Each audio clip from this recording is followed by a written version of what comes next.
على سید الانبیاء والمرسلین قال اللہ تعالی فی القرآن المجید بسم اللہ الرحمن الرحیم سبحان الذی خلق الازواج كلها مما تنبت الارض ومن انفسهم ومما لا يعلمون وآیۃ لهم اللیل نسلح منه النہار فاذا هم مظلمون والشمس تجری لمستقر لها ذالک تقدیر العزیز العلیم والقمر قدرناه منازل حتى عاد كالعرجون القديم لا الشمس ينبغي لها أن تدرك القمر ولا الليل سابق النهار وكل في فلك يسبحون وآية لهم أنا حملنا ذريتهم في الفلك المشحون وخلقنا لهم من مثله ما يركبون وإن نشاء نغرقهم فلا صريخ لهم ولا هم ينقذون إلا رحمة منا ومتاعا إلى حين صدق الله العظيم رب اشرح لي صدري ويسر لي أمري واحلل عقدة من لساني يفقهوا قولي إن الله وملائكته يصلون على النبي یا ایھا الذین آمنوا صلوا علیہ وسلموا تسلیما۔ مل کے پڑھیے صلاۃ والسلام علیک یا رسول اللہ وعلی آلک واصحابک یا سیدی یا حبیب اللہ، صلاۃ والسلام علیک یا سیدی یا رحمۃ للعالمین وعلی آلک واصحابک یا سیدی یا خاتم النبیین۔ نہایت ہی معزز و محترم حاضرین و سامعین، یہ اللہ کی خاص رحمت سے قرآن آسان کورس کے مبارک دن اور لمحات ہیں جسے اللہ نے ہماری خوش نصیبی کا ستارہ چمکایا ہے، اور ہمیں قرآن کے ساتھ ہر روز یہ وقت اللہ دے رہا ہے۔ اس پہ جتنا بھی اس کا شکر ادا کریں کم ہے، اور یہ بڑی تیزی سے دن ہم سے جدا ہو رہے ہیں، اور بہت تیزی سے یہ وقت ہمارے ہاتھوں سے پھسلتا چلا جا رہا ہے۔ لہٰذا جتنا بھی ہو سکے سیکھ لیں، جتنا ہو سکے سمجھ لیں، غور کر لیں، کیونکہ جو نعمت علم کی، رحمت کی، فضل کی ہمیں مل رہی ہے، یہ محض اور محض اس کا کرم ہے کہ اس نے ہمیں اس طرف لگا لیا، اور ہماری یہ دن اور راتوں کی یہ گھڑیاں اللہ نے قرآن کے ساتھ جوڑ دی۔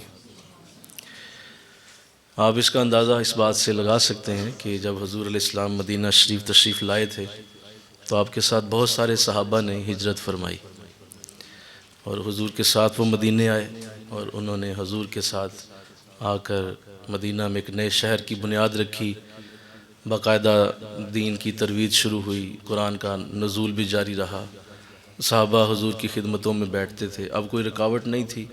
مکہ میں تو رکاوٹیں بڑی تھیں، مدینہ آئے تو اب کوئی رکاوٹ نہ تھی، صبح بھی محفل درس قرآن سجتی، دوپہر بھی سجتی، رات بھی سجتی، اور حضور جب چاہتے صحابہ کو بلا لیتے، اور قرآن کی آیات نازل ہو رہی تھیں، صحابہ ان سے فیض یاب ہو رہے تھے۔ تو اسی طرح یہ وقت گزرتا رہا، کچھ وقت اور گزرا تو جو صحابہ اس وقت مکہ میں رہ گئے تھے اور وہ ہجرت نہیں کر پائے تھے، بہت سارے حالات آڑے آ گئے، کئیوں کے کاروبار بڑے وسیع تھے، انہوں نے کاروباروں کو سمیٹنے کی کوشش کی، لیکن اس وقت اتنا وقت نہ ملا، حضور چلے گئے، صحابہ بھی کچھ چلے گئے، تو یہ کاروباروں کی خاطر رک گئے، بعض کو ان کے رشتہ داروں نے روک لیا، بعض کو ان کی بیویوں نے روک لیا، تو اس طرح یہ بہت سارے صحابہ بعد میں ہجرت کر کے کاروباروں کو سمیٹ کے بیوی بچوں کے ساتھ انہوں نے ہجرت کی ہے۔ اور یوں یہ سارے صحابہ جب مدینہ آئے تو آگے صورتحال بالکل بدل چکی تھی، اور جب یہ لوگ اپنے انہی ساتھیوں کے ساتھ بیٹھتے تھے، انہی بچپن کے یاروں کے ساتھ بیٹھتے تھے، تو اب بات وہ نہیں تھی، کیونکہ وہ قرآن کو سیکھنے کی وجہ سے علم کے بیش بہا موتی ان کے زبانوں سے نکلتے تھے، اور جب گفتگو کرتے تو ان کی گفتگو کے اندر نظر آتا کہ یہ ایسا ایسا علم جانتے ہیں جو ہمارے پاس نہیں ہے، لہٰذا وہ چپ کر کے سنتے رہتے، وہ گفتگو کرتے رہتے، یہ جو بعد میں آئے تھے یہ خاموش بیٹھے رہتے، کیا بات کریں اب ان سے، بھائی ایک عالم کے آگے ایک جاہل کیا بات کر سکتا ہے، وہ خاموش ہی رہے گا، کیا بات کرے گا۔ تو کچھ ایسا انداز ان صحابہ کا ہوا جو بعد میں ہجرت کر کے آئے۔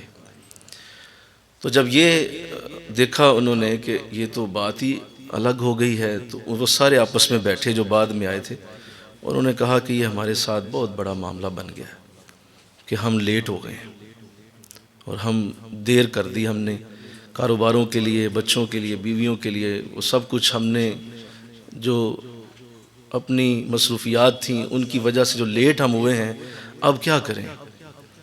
یہ تو ہم سے بہت آگے جا چکے، علم میں، فضل میں، شعور میں، برکت میں۔ تو فیصلہ ہوا کہ چلتے ہیں آقا علیہ السلام کے پاس۔ جب حضور کی خدمت میں حاضر ہوئے تو ارشاد فرمایا آقا نے کہ کس لیے آئے ہو سارے جمع ہو کے؟ تو انہوں نے عرض کی کہ یا رسول اللہ، ہماری حاضری اس مقصد سے ہوئی ہے کہ ہم یہ چاہتے ہیں کہ ہم اس کا خمیازہ ادا کریں، اس کا ہم کوئی کفارہ ادا کریں جو ہم لیٹ ہو گئے ہیں۔ ہم لیٹ ہو گئے ہیں، ہم نے دیر کر دی ہے۔ ان کی تو زبانیں علم اور نور کے موتی بکھیر رہی ہیں، جو ہمارے ساتھی تھے، جو ہمارے بچپن کے یار تھے، ہماری تو ان کے ساتھ کوئی اب بیٹھک ہی نہیں بنتی ہے۔ تو حضور ہم اس کا کفارہ دینا چاہتے ہیں۔ تو آقا علیہ السلام نے فرمایا اچھا کیا کفارہ دو گے؟ تو ایک کہنے لگا کہ میں بیوی کی وجہ سے لیٹ ہوا ہوں، میں تو اس کو طلاق دوں گا۔ دوسرا کہنے لگا کہ میں اپنے بچوں کی وجہ سے ہوا تھا، میں بچوں کو چھوڑنا چاہتا ہوں۔ تیسرا کہنے لگا میں اپنا سارا کاروبار آپ کے قدموں پہ نثار کرتا ہوں، جس کی وجہ سے میں لیٹ ہوا۔ تو ایک کہنے لگا کہ میرا تو جی چاہتا ہے میں ان کو قتل کر دوں جن کی وجہ سے میں لیٹ ہوا، اور میری جو دیر ہو گئی میں پہنچ نہیں سکا وقت سے۔ تو حضور علیہ السلام نے ارشاد فرمایا نہیں صحابہ، تم میں سے کوئی ایسا عمل نہ کرے، نہ کوئی اپنی بیوی کو طلاق دے، نہ بچوں کو چھوڑے، نہ قتل کرے، نہ کوئی کاروبار کے حوالے سے ایسا کوئی قدم اٹھائے، اس لیے کہ تم اگر یہ کر بھی دو گے تو بھی جو تم سے آگے نکلنے تھے وہ نکل چکے، اب تم ان کی گرد کو بھی نہیں پا سکتے، تم نہیں پہنچ سکتے اب ان کے قریب بھی، تم کچھ بھی اب کر لو، وہ جو وقت انہوں نے کیش کروا لیا وہ کر گئے۔ تو یہ میری اور آپ کی خوش نصیبی نہیں تو کیا ہے کہ ہم آج اگر یہ بیٹھ کر سیکھ رہے ہیں، بعد میں آنے والے کروڑہا درجے بھی عمل کریں گے تو وہ اس درجے پہ نہیں آ سکیں گے جس درجے پہ آپ بیٹھ کے سیکھ رہے ہیں۔ تو جو نہیں آتا وہ کبھی یہ سوچے کہ صحابہ کو حضور نے یہ کہا تھا کہ تم علم والوں کے برابر نہیں ہو سکتے جو تم سے پہلے سیکھ چکے ہیں، اس لیے کہ جب تم اس جگہ پہ آؤ گے جہاں پہ وہ آج ہیں، بولو، جب تم اس جگہ پہ آؤ گے تو وہ اس سے کہیں آگے جا چکے ہوں گے، ان کی عقل اور شعور کہیں بلندی پہ ہوگی۔ جب تم وہاں جاؤ گے تو بولو وہ اس سے آگے جا چکے ہوں گے۔ تو اب کوئی میچ نہیں، اس لیے ہم کھپتے رہتے ہیں، میسج کرتے ہیں، فون کرتے ہیں، اس لیے ہم بلاتے رہتے ہیں، اس لیے ہم ترلے کرتے ہیں، منتیں کرتے ہیں، ساتھیوں کو بلاتے ہیں، او بھائی یہ وقت گزر گیا، دوبارہ نہیں آنا، یہ وقت گزر گیا، نہیں آنا، یہ کبھی نہیں آنا، تمہاری حسرت رہ جانی ہے، تمہاری سوچ رہ جانی ہے، کاش دوبارہ کبھی ایسی محفل سجے، کاش ایسی مجلسیں پھر ملیں، کبھی نہیں آ سکتی۔ تو اس لیے ہم یہ عمل کرتے رہتے ہیں اور ہماری یہ کوشش ہوتی ہے کہ کوئی بھی اس سے محروم نہ رہے۔ تو اس کو یاد رکھنا ہے، انشاءاللہ کہہ دیں کہ یہ بہت بڑی بات ہے۔ آپ نے جو کل کا درس لے لیا اس کا کوئی مقابل نہیں، جو اس سے پچھلے دن کا درس لیا اس کا کوئی مقابلہ نہیں ہو سکتا، وہ گزر گیا وقت، اور جو نہیں آیا وہ کبھی آپ کے برابر نہیں ہوگا۔ قرآن واضح کہتا ہے هل يستوي الذين يعلمون والذين لا يعلمون، کیا تم سمجھتے ہو کہ جو علم والے ہیں اور جو علم والے نہیں ہیں کیا وہ برابر ہو سکتے ہیں؟ تم سمجھتے ہو کیا وہ برابر ہو سکتے ہیں؟ اندھا اور دیکھنے والا برابر ہو سکتا ہے؟ نہیں ہو سکتا۔ کیا ایک علم لے گیا ایک نہیں لے گیا کیا برابر ہو جائیں گے دونوں؟ ایسا کبھی نہیں ہوگا۔ تو الحمدللہ کہہ دو، اللہ توفیق دے دے، اور ہم یہ جو سعادت لے رہے ہیں اسی لیے لے رہے ہیں کہ ہم اپنا وقت ضائع نہ ہونے دیں اور ہم اپنے وقت کو کیش کروائیں۔ وقت کو گزر ہی جانا تھا، کسی بھی جگہ آپ بیٹھے رہتے گزر جانا تھا۔ آج اس وقت یہ تاریخ کا یہ لمحہ، یہ جو سیکنڈ گزر رہے ہیں کسی بھی جگہ گزر سکتے تھے۔ یہ اللہ نے رحمت فرما دی کہ اپنے قرآن کے ساتھ ہمیں جوڑ دیا ہے۔ اللہ اور شوق عطا فرمائے۔ یہ باتیں اس لیے کرتا ہوں تاکہ آپ کا شوق جوان ہو جائے، اور اپنے شوق کو جوان رکھو۔ یہ شوق ہی ہے جو مزہ دیتا ہے، باقی تو لفظ ہوتے ہیں، اور ان لفظوں سے آپ کیا کریں گے؟ اپنے شوق سے سیکھیں بس۔ اپنے شوق کو جوان رکھیں اور اس کو برکت رکھیں کہ نہیں میرا شوق ہے قرآن، میرا ذوق ہے قرآن، میرا مزاج ہے قرآن۔ مل کے کہو سبحان اللہ۔ میں نے کہیں یہ بات کہی تھی کہ جو لیلۃ القدر ہے، 27ویں جو رمضان کی شب آتی ہے، یا جو بھی 21ویں 23ویں جو بھی آتی ہے، وہ ملتی کس کو ہے؟ وہ اس کو ملتی ہے جس کے مزاج میں قرآن آئے، جس کا قرآن اس کا مزاج بن جائے، وہ قرآن کے ساتھ ایسے ہو جائے جیسے ایک مزاج ہوتا ہے۔ جس طرح کہتے ہیں اس کا مزاج ہے یہ جو ہے نا مرچ نہیں کھا سکتا، اس کے مزاج میں نا تیز مرچیں نہیں ہیں تو وہ نہیں کھا سکتا، کیونکہ اس کے مزاج میں یہ چیز چلی گئی ہے، وہ تیز مرچ نہیں کھا سکتا۔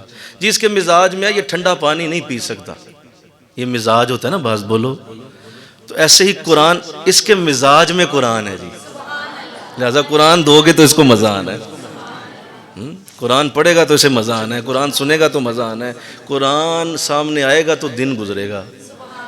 یہ مزاج ہوتے ہیں، لہذا اللہ کرے تو ہمارے مزاج قرآن کے ساتھ جڑ جائیں۔ باقی تو الفاظ ہیں، پڑھتے جاتے ہیں لوگ، کروڑوں لوگ قرآن روز پڑھ رہے ہیں۔ The most ریسائٹیبل book in the world, سب سے زیادہ پڑھی جانے والی کتاب یہی ہے، لیکن سب سے زیادہ بغیر سمجھ کے پڑھی جانے والی بھی یہی ہے، زیادہ پڑھے جانے والی بھی یہی ہے، اور بغیر سمجھ کے پڑھی جانے والی بھی یہی کتاب، بغیر سمجھ کے پڑھتے رہے۔ آئیے آج اگلی آیات کی طرف توفیق نصیب ہوگی۔ آیت نمبر 36 سے ہماری گفتگو شروع ہوگی۔ آپ کے پاس نوٹس موجود ہیں، آیت نمبر 36 کے اوپر اپنی نظریں جمائیں۔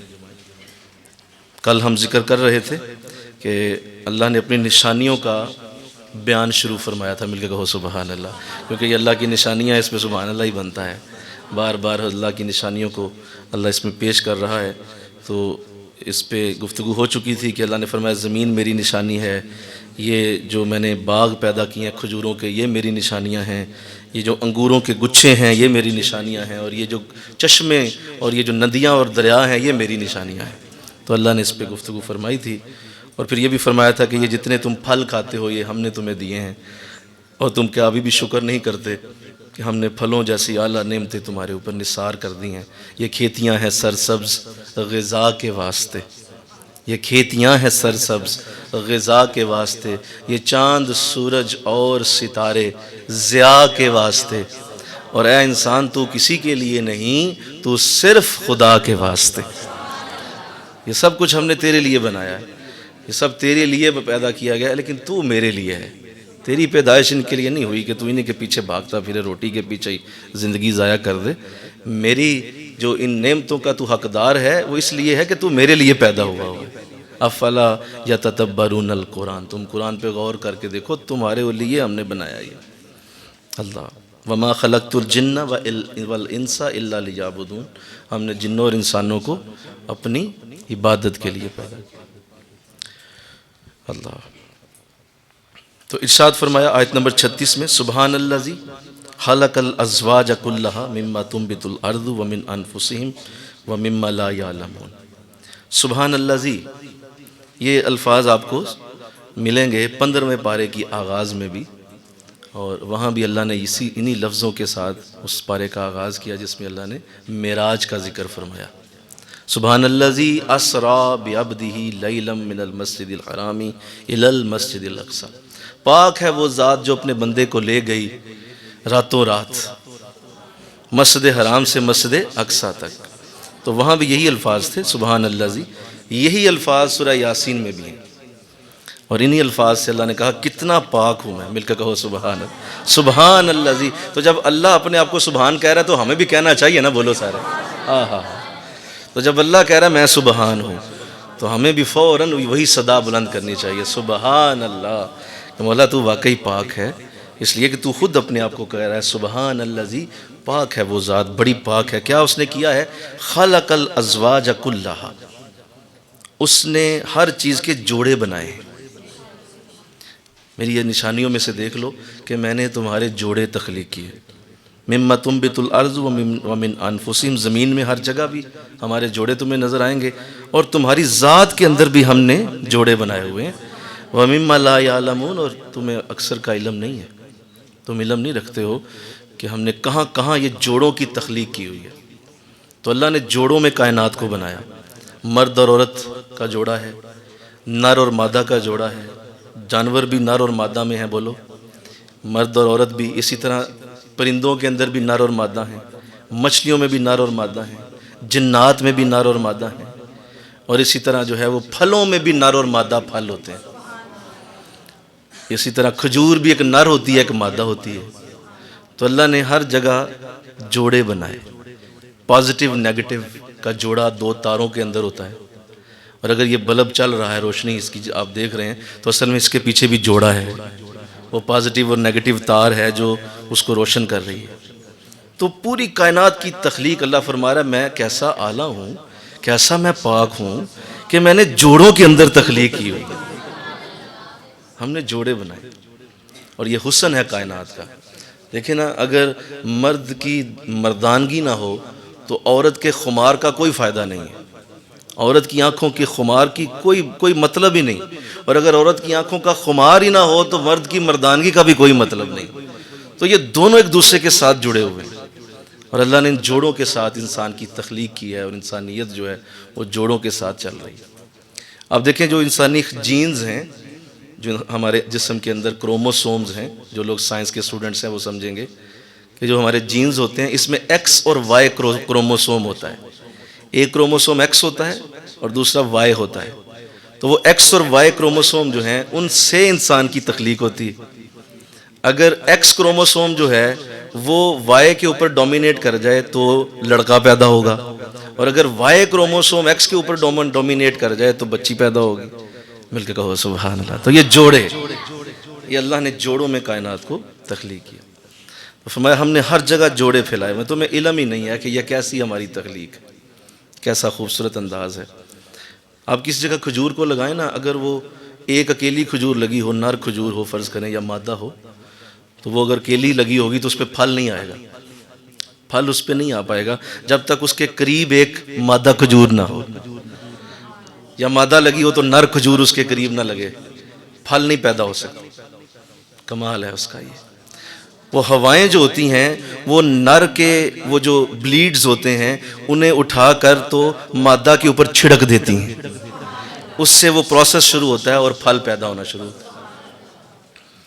تو یہ اللہ کی حکمتیں اور اس کی نشانیاں اور اس کے معاملات، اور بڑی خوشی سے اللہ قرآن میں ان کا ذکر کر رہا ہے کہ یہ میری تخلیقات ہیں۔ اور پھر یہی بھی کہا کہ صرف یہ زمین و آسمان میں نہیں بلکہ ہم نے تمہارے اندر بھی جوڑے ہی بنائے ہوئے ہیں۔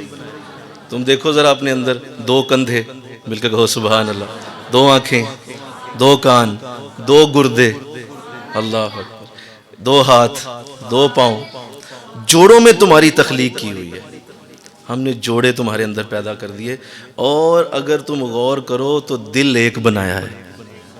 دل ایک ہے اس لیے کہ دل کے اندر ذات بھی ایک ہی آنی تھی۔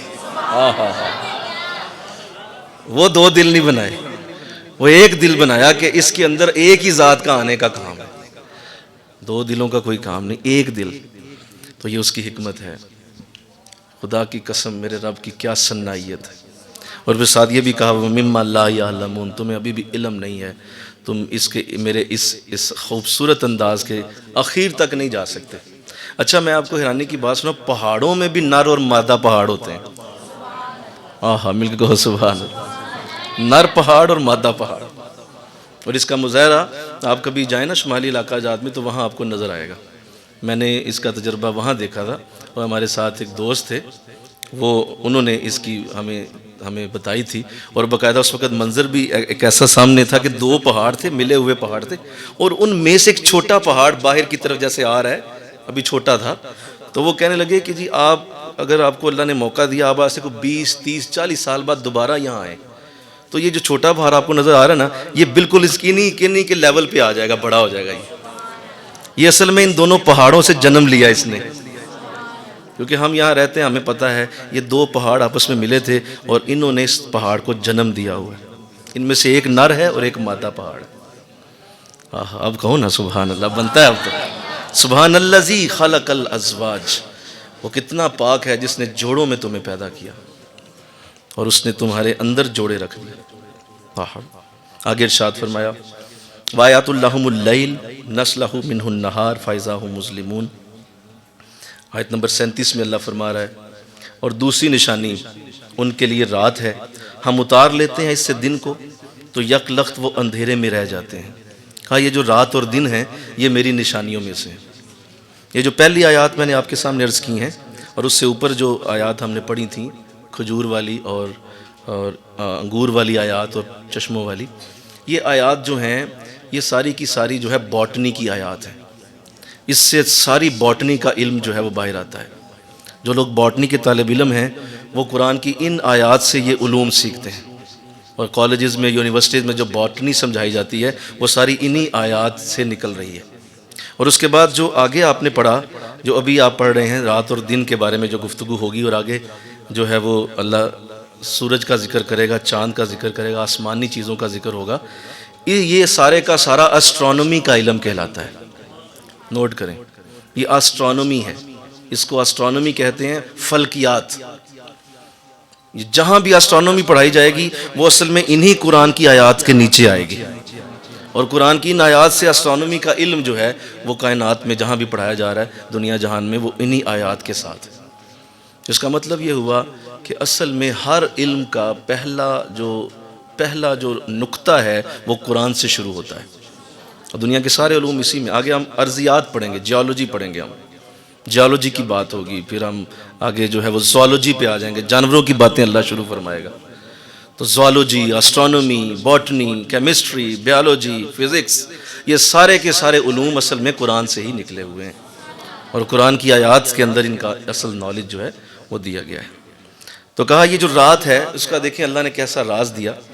فرمایا یہ جو رات ہے یہ میری نشانی ہے۔ ہاں مل کے کہو سبحان اللہ۔ یہ رات جو ہے یہ میری نشانی ہے، مجھے پہچاننا چاہتے ہو میری رات کو دیکھو، یہ جو رات ہے یہ میری نشانی ہے۔ کیسے؟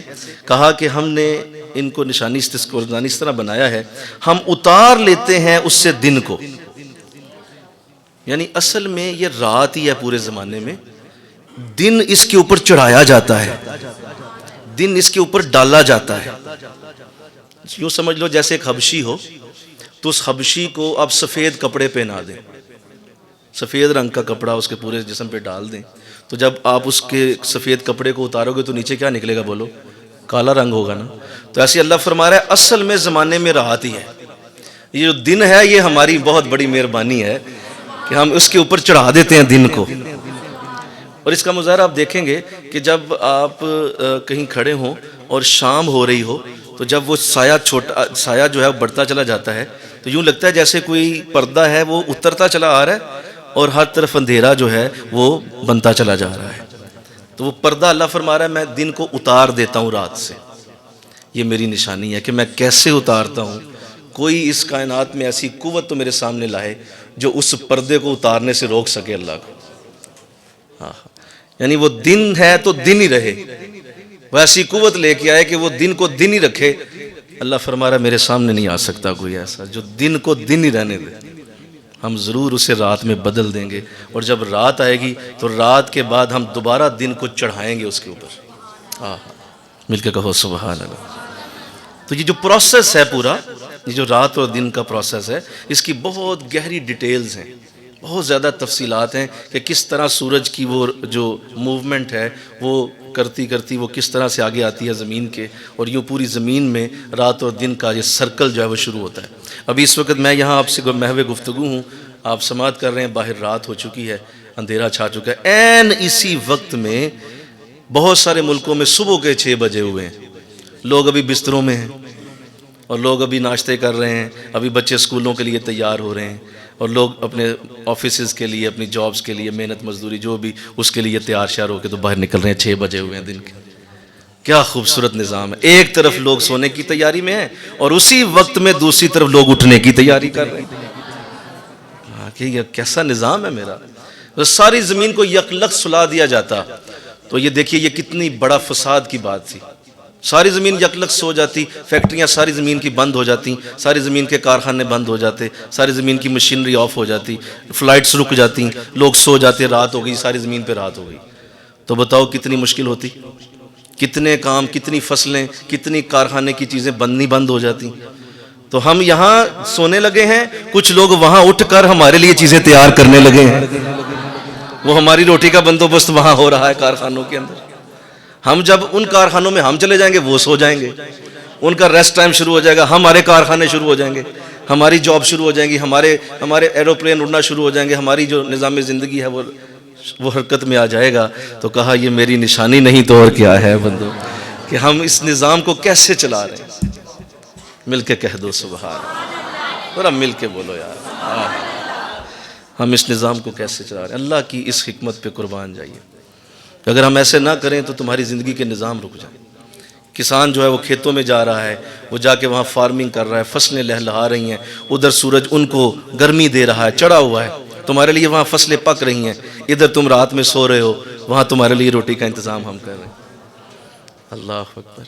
تو اگر ہم ساری زمین کو کٹھا اٹھا دیتے تو پھر بھی یہ زمین اس طرح سے نہ ہوتی. ساری زمین کے لوگ کاموں پہ گئے ہوئے ہیں, تو ریسٹ ٹائم سب کا کٹھا شروع ہو جاتا تو مشکل ہوتی. تو اس لیے ہم نے رات اور دن کا یہ نظام بنایا. کہیں دن کر دیا, کہیں رات کر دی, کہیں شام کے سائے آ گئے, کہیں صبح کی خوبصورت روشنی جو ہے وہ اٹھ رہی ہے, کہیں ٹھنڈی ہوا اس کی وجہ سے چل رہی ہے, کہیں گرم ہوا آ گئی ہے. یہ سارا کچھ ہم نظام جو ہے چلا رہے ہیں, اور اس کے اندر تمہیں میری نشانی نظر آئے گی.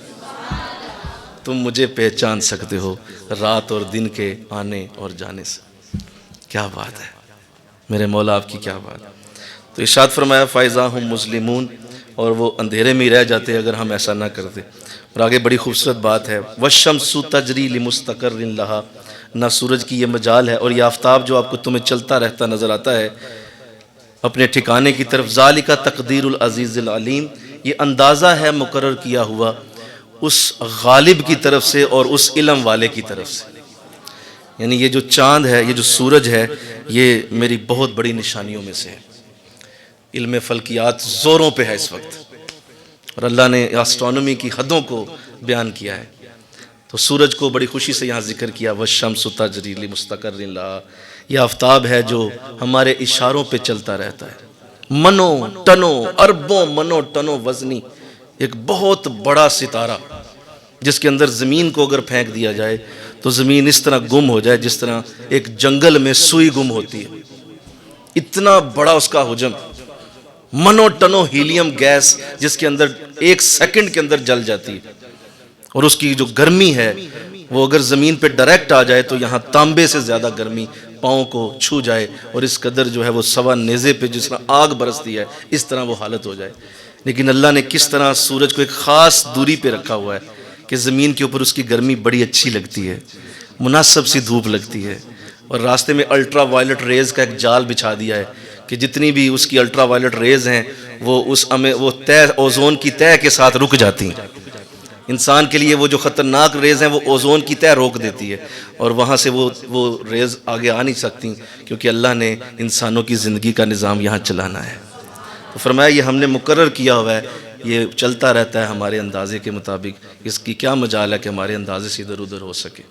میں آپ کی توجہ چاہتا ہوں کہ ایک طرف تو یہ حال ہے کہ آفتاب سے یہ کہا جا رہا ہے, سورج کو کہا جا رہا ہے کہ تم میرے اندازے کے مطابق چل, اور دوسری طرف محمد عربی کی انگلی کا یہ حال ہے کہ حضور جب ہاتھ سے اشارہ کرتے ہیں تو وہ مغرب سے اٹھ کے عصر کے مقام پہ آتا ہے. یوں میرے نبی کی حکومت سورج پہ بھی ہے, سورج بھی میرے نبی کے حکم کے تابع ہے. تو یہاں یہ حال ہے کہ آفتاب کو حکم ہے کہ تم نے اندازہ جو میں نے دیا اس پہ رہنا ہے, اور اس عظیم اللہ کی بہت بڑی نعمت دھوپ کو ہم کسی طور بھی نظر انداز نہیں کر سکتے. یہ دھوپ ہے جو ہمارے تمام پھلوں کو پکاتی ہے, ہمارے تمام جو اجناس کو پکاتی ہے. اگر وہ دھوپ نہ لگے تو کسی صورت بھی ان میں پکاوٹ پیدا نہ ہو, وہ کچے رہ جائیں. یہ دھوپ ہے سورج کی جو انہیں پکا دیتی ہے, اور پک جاتے ہیں پھل, اور وہ اجناس پکتے ہیں دھوپ سے, اور چاند کی چاندنی ان میں مٹھاس پیدا کر دیتی ہے. چاند رات کو چمک کے ان کے اندر میٹھا پن ڈال دیتا ہے.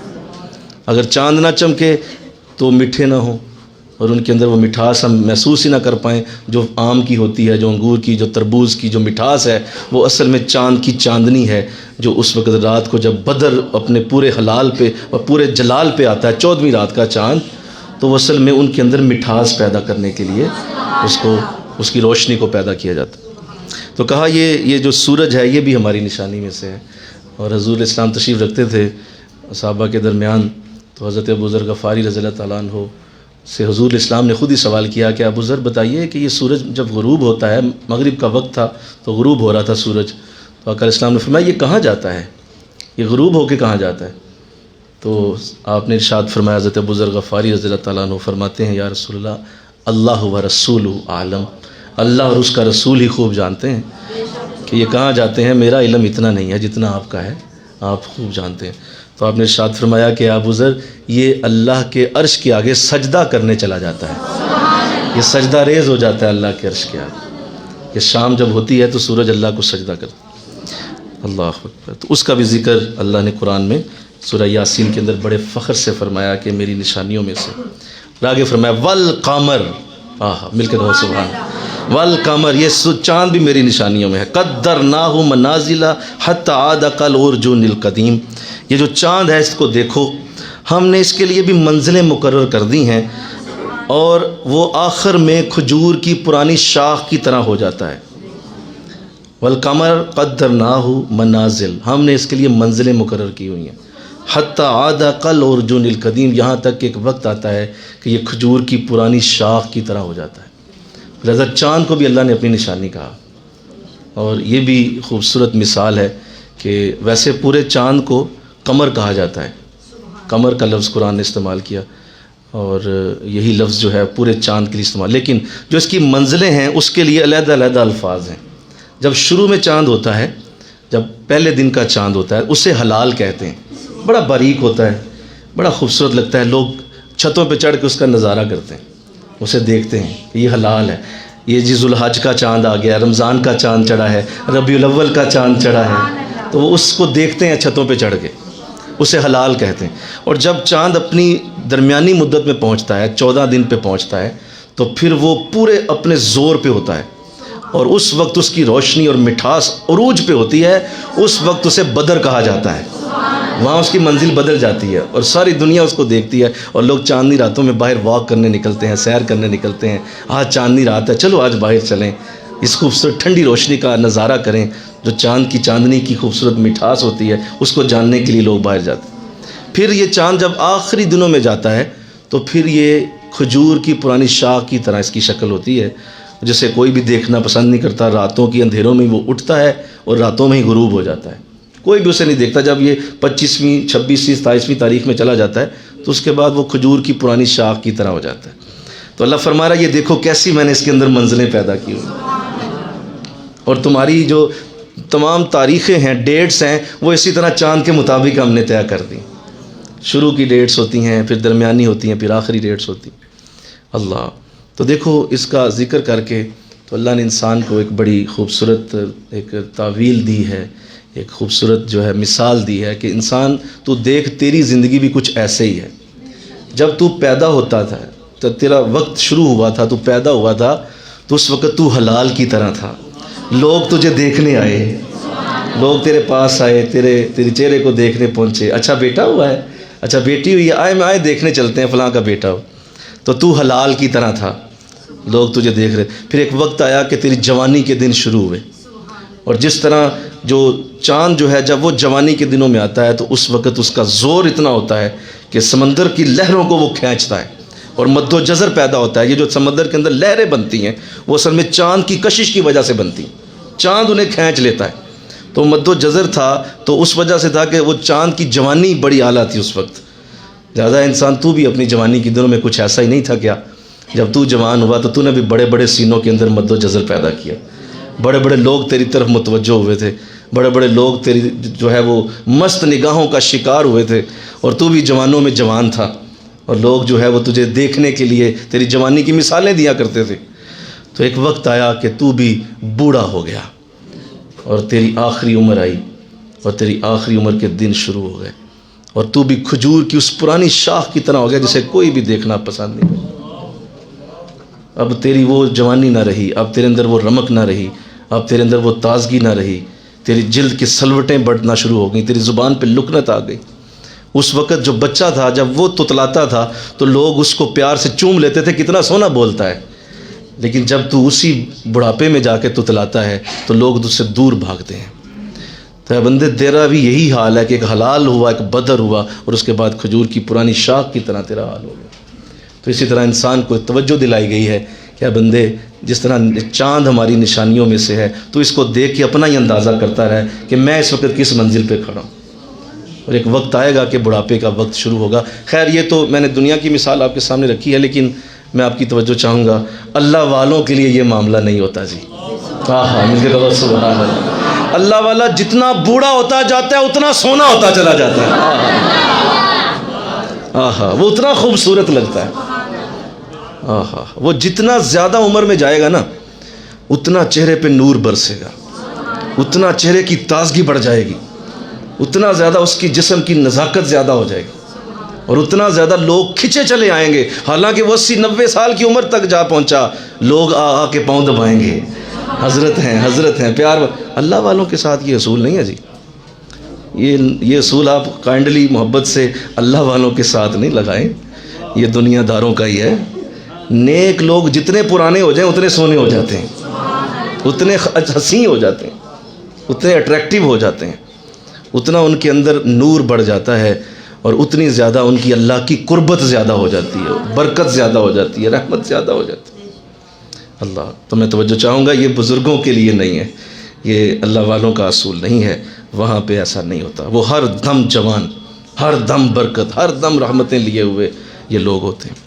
اللہ آگے فرمایا لَلشَّمْسُ يَنبَغِي لَهَا أَن تُدْرِكَ الْقَمَرَ وَلَا اللَّيْلُ سَابِقُ النَّهَارِ وَكُلٌّ فِي فَلَكٍ يَسْبَحُونَ۔ آیت نمبر 40 میں اللہ نے ارشاد فرمایا، نہ سورج کی یہ مجال ہے کہ پیچھے سے چاند کو آ کے پکڑ لے، اور نہ رات کی یہ طاقت ہے کہ دن سے آگے نکل جائے، اور سب سیارے اپنے اپنے فلک میں تیر رہے۔ یہ بھی اللہ کی خوبصورت ادا ہے۔ کہا میں نے ان کو اپنا اپنا مدار دیا ہوا ہے، لوگوں ان پہ غور کرو، دھیان کرو، سوچو۔ دیکھو قرآن ہمیں کیا پڑھا رہا ہے، اور ہم اسے ثواب کی کتاب سمجھتے ہیں۔ بولو کیا یہی ہے؟ ایسے ہی ہے جی، ہم اسے ثواب سمجھتے ہیں۔ ہم کہہ رہے ہیں یہ جو میں نے پڑھا نا کہ لَلشَّمْسُ يَنبَغِي لَهَا، میں نے بڑا ثواب ہوا، بہت ثواب ہوا مجھے جی۔ أَن تُدْرِكَ الْقَمَرَ وَلَا اللَّيْلُ سَابِقُ النَّهَارِ، اور زیادہ ہو گیا، وَكُلٌّ فِي فَلَكٍ، اور زیادہ ثواب ہو گیا مجھے، ہم ثواب کے لیے پڑھ۔ قرآن کہہ رہا ہے دیکھو تو صحیح کہ میں نے کیسے ان کے مدار بنائے ہوئے، ان کی کیا خوبصورت میں نے تخلیق کی ہوئی ہے۔ یہ جو چاند ہے اور یہ جو سورج ہے، ان دونوں کا مقابلہ اس طرح سے کرایا کہ کہا کبھی ایسا نہیں ہوتا کہ سورج بڑا ہے تو وہ بھاگ کے چاند کو پکڑ لے، اس کی کیا مجال ہے کہ چاند کو چھیڑے، اس کا اپنا مدار ہے، اس کا اپنا مدار ہے۔ ہم نے الگ الگ ان کے مدار بنائے، ان کی چلنے کی جگہ ہی علیحدہ ہیں۔ یہ موومنٹ جو کر رہے ہیں ان کی مجال نہیں کہ ایک دوسرے کو ٹچ کر سکیں، ہم نے ترتیب ہی بڑی پیاری سیٹ کی ہوئی، اور یہ کہہ رہا ہے میں نے ثواب ہو گیا۔ اسی لیے میں سچ بات کہوں آپ سے، قرآن کی اصل تعلیم کالجز میں ہے، یونیورسٹیز میں ہے۔ اپنے بچوں کو ضرور پڑھاؤ۔ مدرسوں میں قرآن کی وہ تعلیم نہیں ہے جو قرآن کہہ رہا ہے، وہاں آپ یہ لفظ تو سیکھ لیں گے، یہ لفظ تو آپ پڑھ لیں گے مدرسے کے اندر، ایک استاد سے آپ یہ سمجھ جائیں گے۔ صحیح پڑھو بھائی، لَلشَّمْسُ يَنبَغِي لَهَا أَن تُدْرِكَ الْقَمَرَ، صحیح پڑھو بھائی جی، پڑھ لیا جی، استاد جی پڑھ لیا، اور استاد صاحب نے پڑھا بھی، شاباش بیٹے صحیح پڑھا تم نے۔ وَلَا اللَّيْلُ سَابِقُ النَّهَارِ، پڑھ لیا مدرسے میں، کی کرنا ہون؟ کیا یہ اس لیے آیا تھا؟ اس آیت کا مطلب کیا ہے؟ اس آیت نے کس طرح توجہ دلائی ہے؟ قاری صاحب کائنڈلی بتا دیجئے استاد جی، اور بیٹھ چپ کر کے جو کیا وہ پڑھ، بازر با بازر بھی با پشبو، بس ٹھیک ہے۔ کالج خبردار کالج نہیں جانا، یونیورسٹی ہے نہیں، وہ تو بندے خراب ہو جاتے ہیں، وہاں نہیں بھیجنا بچوں کو، وہاں لوگ خراب ہو جاتے ہیں۔ یہ کون بتائے گا تمہیں؟ سوچو ذرا میں جو بات کر رہا ہوں، کون بتائے گا کہ کس طرح چاند کس طرح آگے نہیں نکل سکتا، سورج کیسے آگے نہیں نکل سکتا؟ یہ تو تجھے کالج کے اندر ایک استاد جو پڑھا لکھا ہے وہ اسٹیج پہ کھڑا ہو کے بورڈ کے اوپر بنا کے دکھائے گا تمہیں، اور وہ میں خدا کی قسم اٹھاتا ہوں، یہ لو میں قرآن پہ ہاتھ رکھا ہے، قرآن وہ پڑھا رہا ہے اندر کلاس میں، قرآن وہ پڑھا رہا ہے اندر کلاس کے اندر، جو کلاس میں بتا رہا ہے کہ یہ دیکھو سورج کا مدار ہے، یہ چاند کا مدار ہے، اس طرح قرآن میں کہا، اور یہ دیکھ لو جو قرآن نے تمہیں بتایا تھا۔ یہ پڑھاؤ بچوں کو، جہاں تک ہو سکے یہ نالج دو، یہی قرآن کی تعلیم. کہتے نہیں ثواب کی طرح پڑھتے چلے جاتے. تمہیں اندازہ ہے قرآن تمہیں کس طرف لے کے جا رہا ہے؟ قرآن کتنی بڑی کتاب ہے اور کس طرح یہ قرآن تمہیں مائل کرتا ہے. جب واقعی آپ ان چیزوں کو سمجھ لیتے ہیں نا بورڈ کے اوپر، اس وقت اللہ سے پیار شروع ہوتا ہے. میں نے جملہ بھی یہ کہا ہے، کاش ہضم ہو جائے تمہیں. اس وقت اللہ سے محبت شروع ہوتی ہے. یار کیا بات ہے میرے رب کی، کیا بات. اچھا ایسا ہوتا ہے. قاری صاحب نے تو صرف یہ نہیں پڑھایا سی فلق یسبحون. تو اللہ سمجھا دے ہماری قوم کو. جو بات میں درد سے کہہ رہا ہوں اللہ اس درد کو سمجھا دے. کاش گلشن میں سمجھتا کوئی فریاد اس کی. علامہ نے کہا تھا کاش گلشن میں سمجھتا کوئی فریاد اس کی، رہی قید موسم سے طبیعت آزاد اس کی. کاش گلشن میں سمجھتا کوئی فریاد اس کی. ہم بچوں کو صرف اتنا پڑھا رہے ہوتے. تو کیا خوبصورت بات کی. کہا یہ مدار میں تیرتے ہیں. اور سنو یہ اللہ نے کمال حکمت سے اس کی ترتیب بنائی ہے اور اس کی نالج کی تو انتہائیں ہیں، بہت زیادہ ہیں. میں ایک مثال دے دیتا ہوں. زمین و آسمان کا سارا نظام اللہ نے مداروں میں رکھا ہوا ہے.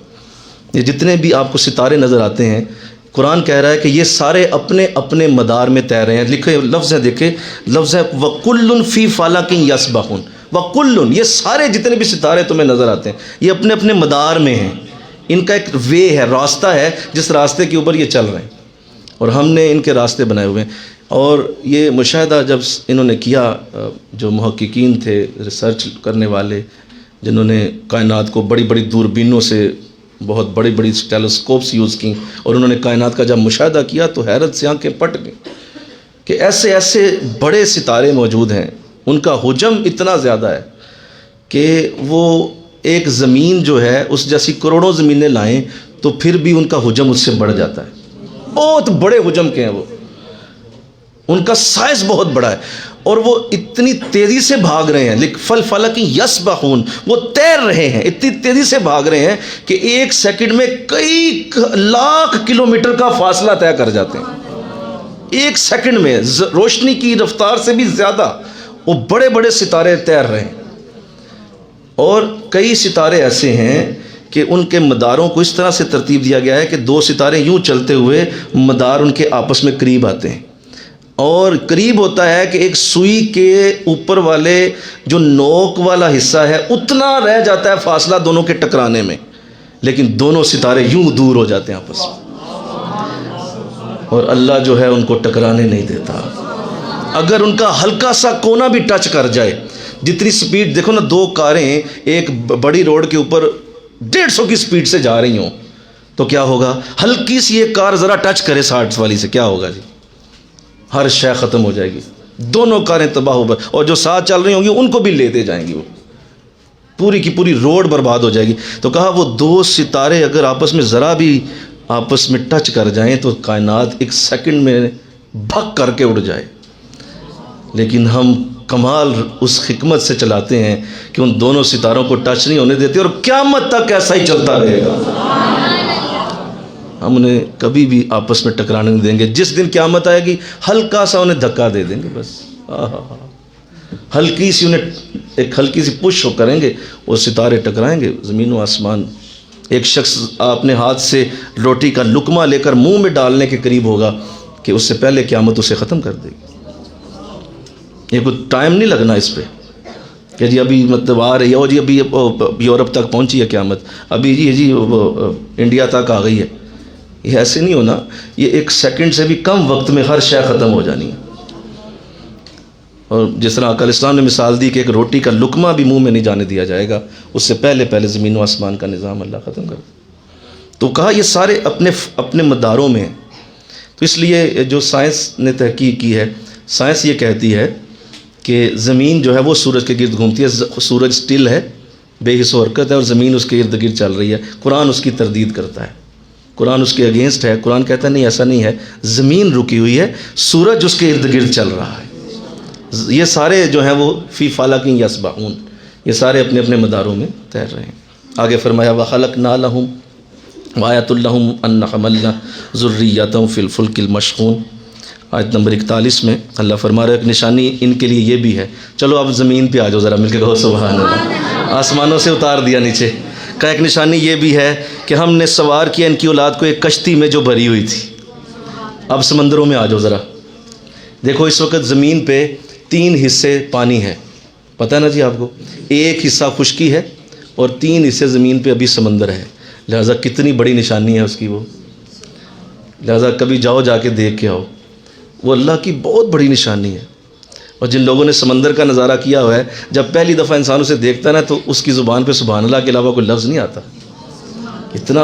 اتنا پانی کس طرح جمع کر دیا, اور منو ٹنو پانی ہے, اور اس کو قید کیا ہوا ہے, باہر نہیں آتا ہے, اسی جگہ رہتا ہے. اگر چاہے تو ہلکا سا دھکا دے ساری زمین پہ پانی پھیل جائے. سونامی آیا تھا نا, بولو. سونامی نے آ کے کیسی تباہی, ہلکا سا اللہ نے پش کر دیا, پوری زمین پانیوں پانی ہو گئی. تو کہا یہ سمندر ہماری نشانی ہے, اور ہم اس کے اندر جو کشتیاں تمہارے لیے پیدا کی ہیں, ہم نے سوار کیا ان کی اولاد کو ایک کشتی میں جو بھری ہوئی تھی. یہ حضرت نوح علیہ السلام کا ذکر اللہ قرآن میں کر رہا ہے کہ وہ کیسی خوبصورت مثال کہ ہم نے تمہاری ساری ذریت کو ایک کشتی کے اندر سوار کر دیا, اور وہ کشتی ڈوبی نہیں. وہ لکڑی کا تختہ تھا جو چلتا رہا پانی کے اندر. اور آگے ارشاد فرمایا وَإِن نَّشَأْ وَخَلَقْنَا لَهُم مِّن مِّثْلِهِ مَا يَرْكَبُونَ. اور ایسی ہی بہت ساری اور کشتیاں میں نے بنائی ہیں تم لوگوں کے لیے. اس طرح کی مثالیں اور بھی ہیں جن کے اوپر تم سوار ہوتے ہو. آج کے بڑے بڑے جہاز, بحری جہاز, منوں ٹنوں جن کے اوپر کنٹینر لدے ہوتے ہیں. آپ ذرا تصویریں دیکھیں تو کوئی 1000 کنٹینر لدا ہوتا ہے بحری جہاز میں, اور وہ پانی پہ تیر رہا ہے. اللہ فرما رہا ہے کہ یہ میری نشانی نہیں تو کیا ہے. کون ہے طاقت ایسی جو اس کو ڈوبنے سے بچا رہی ہے؟ تم سمجھتے ہو اس کے نیچے تختہ لگا ہوا ہے؟ نہیں. آگے ذکر کیا وَإِن نَّشَأْ نُغْرِقْهُمْ. اگر ہم چاہیں تو ہم ڈبو دیں سب کو, اگر ہم چاہیں تو ہم ڈبو ڈالیں. اللہ اکبر. فَلَا صَرِيخَ لَهُمْ وَلَا هُمْ يُنْقَذُونَ. اور اگر ہم چاہیں تو انہیں غرق کر دیں, پس کوئی ان کی فریاد سننے والا نہ ہو اور نہ وہ ڈوبنے سے بچ سکے. ہاں, ہم نے ایسے ایسے بڑے جہاز غرق کر دیے. آج بھی تاریخ گواہ ہے, سمندر میں ایسے ایسے بڑے جہاز غرق ہو چکے. انسان تو انسان آج تک ان جہازوں کا پرزہ نہیں ملا, وہ کہاں گئے. اتنی بڑی وہ کائنات ہے سمندر کی جس کو اللہ نے پیدا فرمایا. فرمایا یہ جو وہ غرق ہونے سے بچے ہوئے ہیں نا, یہ وہ خود نہیں بچے ہوئے, یہ میں نے بچایا ہوا ہے. یہ میری اپنی حکمتیں ہیں کہ میں ان کشتیوں کو پانیوں کے اوپر چلنے کی اجازت دے دیتا ہوں. لہٰذا تمہاری کشتی اگر پانی پہ چل رہی تھی اور تم اس میں زندہ سلامت دوسرے کنارے پہ پہنچ گئے, تمہارے ملاح کا یہ کمال نہیں ہے, یہ تمہارے کپتان کا جہاز کا کمال نہیں ہے, یہ تمہارے ڈرائیور کا کمال نہیں ہے, یہ تمہارے رب کا کمال ہے. یہ تمہارے رب نے تمہیں وہ سفر کرنے کی اجازت دی. اللہ, مل کے کہو سبحان اللہ.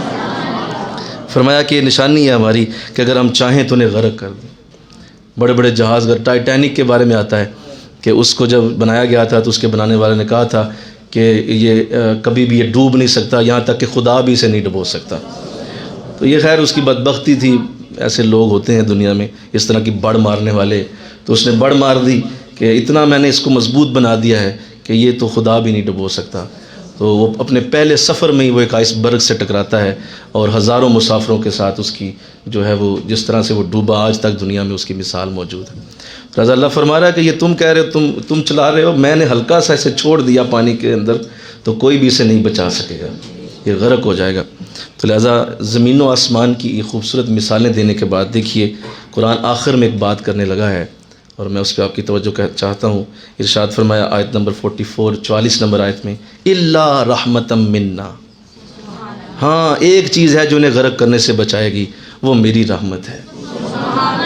لہٰذا تمہاری ساری توجہ میری رحمت پہ ہونی چاہیے, تمہارا سارا دھیان میری رحمت پہ ہو. تم ضرور اچھی ٹیکنالوجی استعمال کرو, تم ضرور اپنی پوری طرح سے مرمت کر کے جہازوں کو چلاؤ, اپنی سواری کو بہترین رکھو, لیکن وہ سواری تمہیں نہیں بچا سکتی, تمہیں میری رحمت بچا سکتی. میری رحمت سے تم پار لگو گے. اللہ. آقا اسلام تشریف رکھتے تھے, سنیے توجہ کیجئے. حضور اسلام, سمجھ آ رہی ہے بات؟ یہ بہت بڑی بات, بہت بڑی ٹینشن ریلیز کرنے کی دوائی ہے یہ, کہ وقت تیرے پاس ہے یار. اور جس دن آ گئی حضرت اسرائیل علیہ السلام سلیمان علیہ السلام کی خدمت میں حاضر ہوئے, آخری بات, تو آپ آ کے بیٹھے تو حضرت سلیمان تھوڑا سا چہرے پہ پریشانی آ گئی کہ اسرائیل صاحب تشریف لے آئے ہیں. تو آپ نے پوچھا اسرائیل خیریت سے تشریف لائے ہیں, کدھر سے؟ خیریت تو خیر نہیں ہوتی جب آپ آتے ہیں. تو یہاں آنے کا مقصد تو عرض کیا کہ حضور ایک شخص ہے وہ آپ کے پاس بیٹھا ہوا ہے، تو میں حیران یہ ہو رہا ہوں کہ ابھی کچھ ہی سیکنڈ بعد اس کی موت ہے اور یہ آپ کے پاس بیٹھا، لیکن اس کی تو موت یہاں سے کم از کم کوئی 10,000 میل دور ہے، تو یہ یہاں بیٹھا کیا کر رہا ہے؟ میں تو اس کے لیے آیا تھا، تو اب میں نے دیکھا یہ آپ کے پاس بیٹھا ہوا ہے، تو اب میں پھر آ گیا ہوں ادھر ہی، لیکن میرے رب نے تو مجھے یہاں حکم ہی نہیں دیا ہوا، میرے رب کا حکم تو یہاں سے 10,000 میل دور ہے کہ وہاں اس کی موت کا وقت آئے گا، تم نے وہاں سے روح اس کی لے آنی ہے۔ تو حضور میں اس لیے بیٹھا ہوں کہ اب ہونا کیا ہے؟ تو آپ کی اس بات پہ ساتھ ہی وہ شخص جو ہے وہ قریب آیا اور اس نے آ کے جب بیٹھا ہوا تھا تو آپ نے اسے کہا کہ بھائی تیری موت کا وقت قریب ہے، اور یہ جو سامنے بیٹھے ہیں یہ حضرت اسرائیل ہیں۔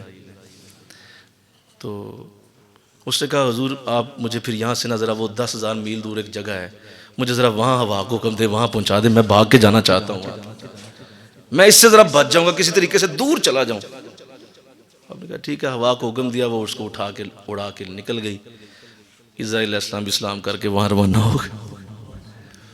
تو جناب جب وقت آنا ہے نا بولو تو خود جاؤ گے وہاں، ٹینشن کس چیز کی ہے؟ کیوں مرے جا رہے ہو ابھی سے؟ موت سے پہلے نہ مرو، اس سے پہلے جینا سیکھو۔ موت سے پہلے زندگی کو انجوائے کرو، جینا سیکھو موت سے پہلے۔ قرآن کے ان لفظوں میں بڑی طاقت ہے، متاعا الی، ہم نے کچھ وقت میں دیا ہی دیا ہے۔ آؤ اللہ سمجھنے کی توفیق عطا فرمائے۔ آج انشاءاللہ یہیں تک، انشاءاللہ اگلی آیات کل پڑھنے کی سعادت حاصل ہوگی۔ وما علینا الا البلاغ المبین۔